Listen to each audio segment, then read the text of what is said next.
I have a very strong fear of failure. So that's actually my biggest fear going into this year, that if I don't win, how will my brain articulate that? What story do I tell myself around that?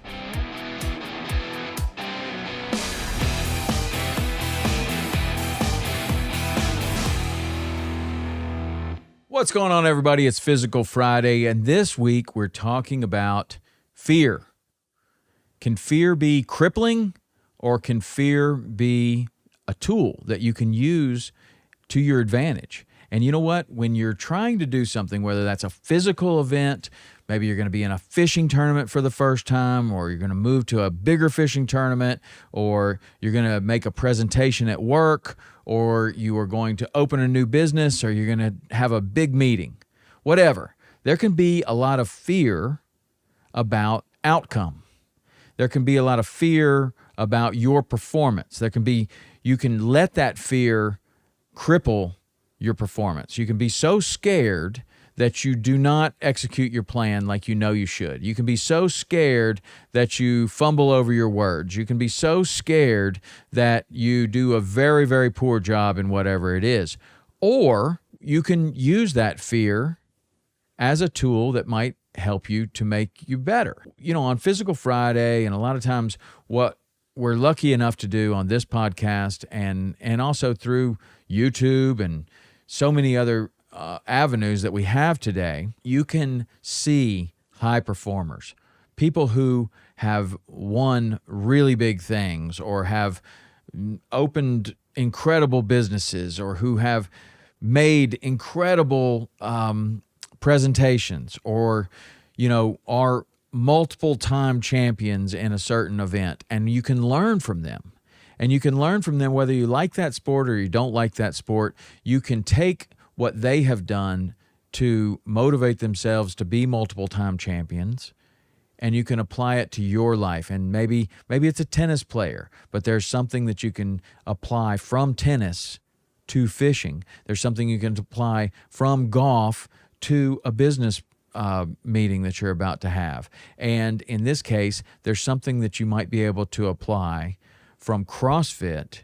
And our conversation with three-time Crossfit Games Masters champion Jason Grubb, you might be able to apply something about how he channels his fear.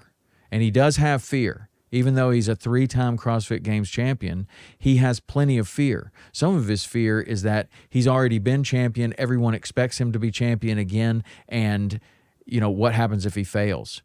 That can actually be way more fear than when you're the underdog and you're going in. You could have that same fear if you're a person that people expect to win the fishing tournament. You could have that same fear if you're the most experienced one on your team and you have to do a proposal. Everyone expects that you're going to do a slam dunk. Well, that's a lot of pressure. That creates a lot of fear. So I asked Jason how he deals with that, because that is exactly what he's getting ready to do next month at the CrossFit Games. He's going there to try to win his fourth. And I asked him about how he channels that fear. And I don't know if I've got a great answer for why go for number 4, except that I can. And I think that's this internal expectation that I have that it's almost like, well, this is going to come out right, but why not? Why not give it a go? Why not go for 4? 4 sounds better than 3.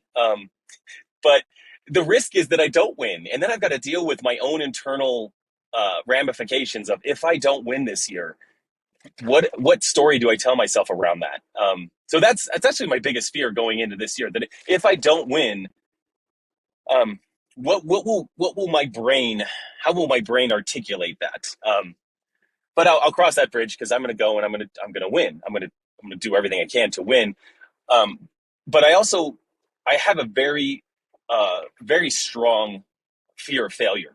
And I think most people do. I think a lot of us, just exist with a fear of failure. But I think mine is very, very acute, and that fear of failure can provide tremendous motivation in my training to put myself into those dark places to make sure that I don't fail out there on the competition floor. And on a lighter note, it is just a competition. It's just the CrossFit Games. This is a sport. This isn't life. Now, when I'm on the field, it's life or death. I mean, this is battle. This is our Coliseum. You know, we don't put ourselves in harm's way that often. There's not opportunities to do that as human beings. And there's probably much more noble ways to do that than just competing in CrossFit. But for me, when I'm on that floor, it's life or death. And I will die before I lose an event, oftentimes. If I have the power, if I can move, I will grind myself. And if that means I pass out and die, okay. I mean, I went out swinging. But uh, I do try to keep in mind that when it comes down to it, it is really fun. It's really great, and I love to battle. I mean, I love to get out there and battle more than anything else. The feeling after a competition or after a single event at the games is pretty darn wonderful. So I'll keep it lighthearted and say, well, I just love it. So I love it, but yeah, in the moment, it's very, very serious, and I'm taking it with everything. But when it's all said and done, it is just a sport. It is a hobby. I just take it very seriously. All right, so that's how Jason does it. It's worked for him.